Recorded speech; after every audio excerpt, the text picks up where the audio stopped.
In today's video, we'll be reviewing the Prisma OBEX as it was requested.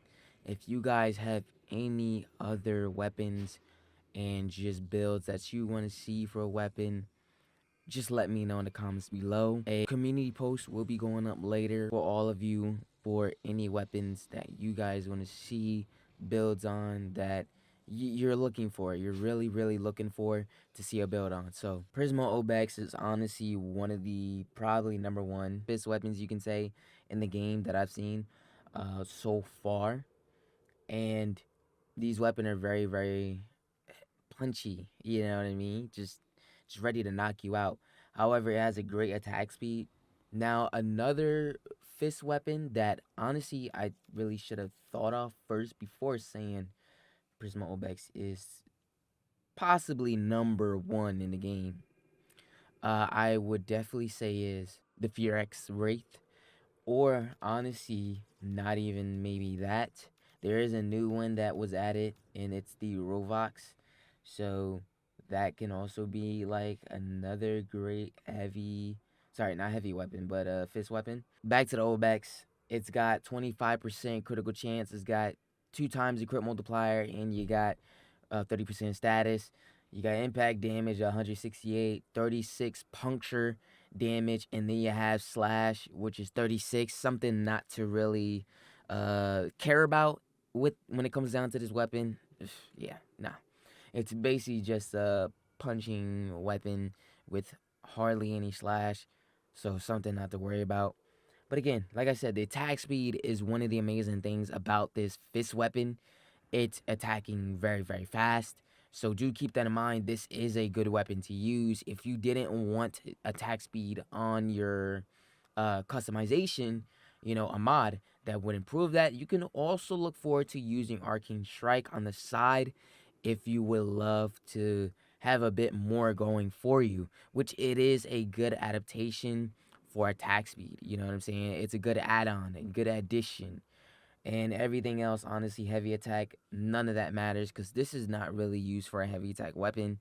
If you're looking for a heavy slam attack, definitely look forward to the Arcotitron, or there are many others. I can link a video for you guys if you want to see those types of things. Let's go ahead and get into the build setup.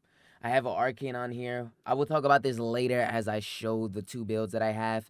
All right, so the first one you can see is a non-reach build, which is, the reach mod that you guys always, I've seen people here and there hate it. But I think this is one of my most favorite mods to use when I am at a less distance. No, when I'm in a farther, kind of, like maybe a couple inches away from them, I do get to, reach my enemies from a pretty good distance. You know what I mean? Like I don't have to be up close to them. So I love this mod. All right, but this is your non-prime reach build. So I got Galvanized Steel, 110% critical chance, 2 times for heavy attacks on melee kill, 30% critical damage for 20 seconds, stacks up to 4 times. So that is a great addition for your critical damage.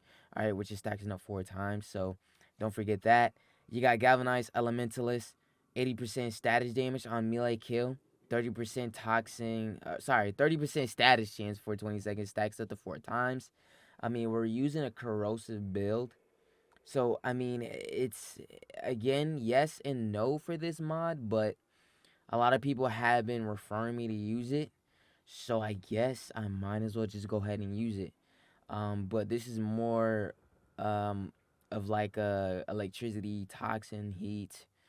I still would use it for those basics, especially for slash damage. Like this is a really good mod for those types of things, especially, heat as well, electricity, those purposes. I mean, even blast, because blast is now up, they increased the blast damage. So, that's a really good mod to be using for. Weeping wounds, 40% status per combo multiplier, so your status is gonna be bumped up there. Organ shatter, critical damage, 90% of that, so that's up as well. That's why it's 3.8. We got Blood Rush, 40% critical chance, stacks with combo multiplier, so you're getting some critical chance there. Shocking Touch, and then you got Prime Fever Strike, big up on the corrosive damage, which you see on 612. So that's good. And then condition overload, 80% melee damage per status type affecting the target. So you're going to be doing amazing damage with this fist weapon.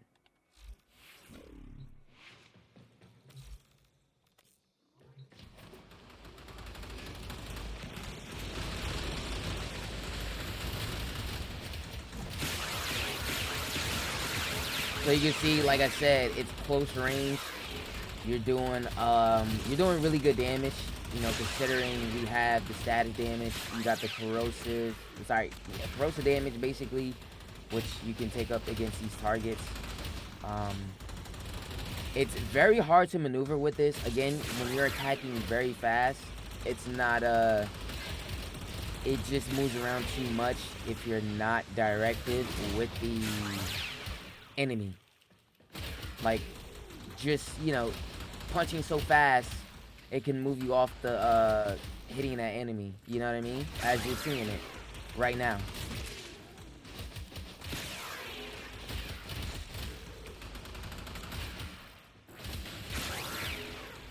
It's kind of annoying, I'm not gonna lie. That's why I prefer Prime Reach, which we're gonna look at that build now. Here's the Prime Reach setup, alright? You got the same mods. This time we don't have the status damage mod, alright? We don't have Elementalist. But everything checks out. The same thing. I bumped this down. I don't know why, but we can go ahead and... So now this is on my build setup. I changed it up. Honestly, I didn't need that extra whatever crap. I think I was using it for something different, but I have weeping wounds on here, so honestly, I didn't need that 60/60 mod.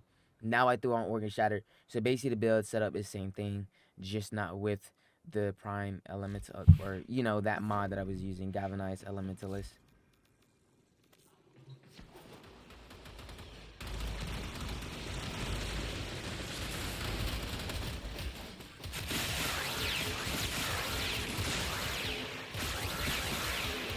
Look, still whoops ASS the same way, man. You just got Prime Reach. There is no difference. Alright, either with Prime Reach on or off. No, sorry. What I was saying was, back to what I was saying before I messed myself up there, is that with Prime Reach, it's just so much better reaching all your enemies rather than always have them be up close to your enemy without this mod, you know? But listen, it's always up to you guys. You guys play how you want, whatever makes you feel comfortable. That's what it is. Now talking about Prime Exposure, all right? We got the melee exposure. Don't know why I said Prime. Rank 5 on ability cast, 60% corrosive damage on melee strikes for 25 seconds, stacks up to 240%. All right. Kind of like the there's a flame mod, a heat mod. No, sorry, not a heat mod, but a heat arcane that is kind of pretty much like that. All right, but this is only on ability cast. So let's go ahead and now do our ability cast for this arcane.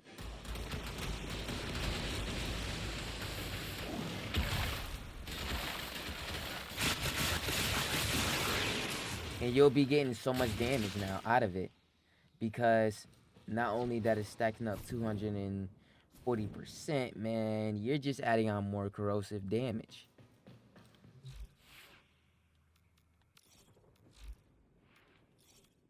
Now switch it to the other build just to show you how that is gonna go.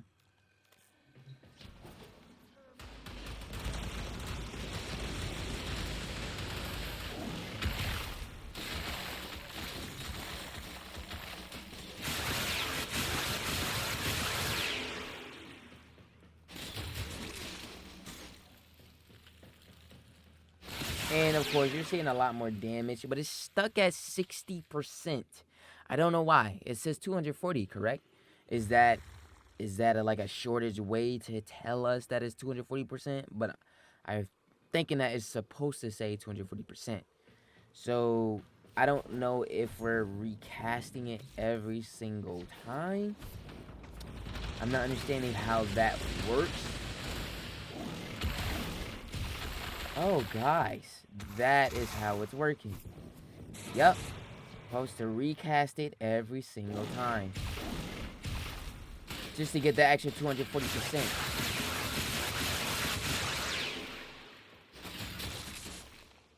I don't feel like it made any difference though, if I'm being honest. I generally don't see much of a damage buff increase as we have corrosive damage on here.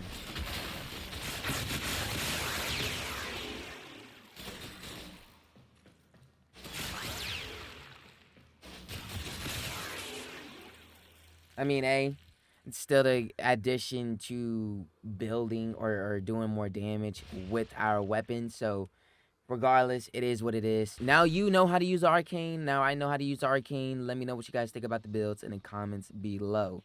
But anyways, that's going to be it for today's video. Make sure you hit the like button and subscribe if you're new to the channel. Keep sharing the content for friends, family, and especially to someone that actually plays the game, and let them know to subscribe. Love you guys so much, and I'll be seeing you all in the next video.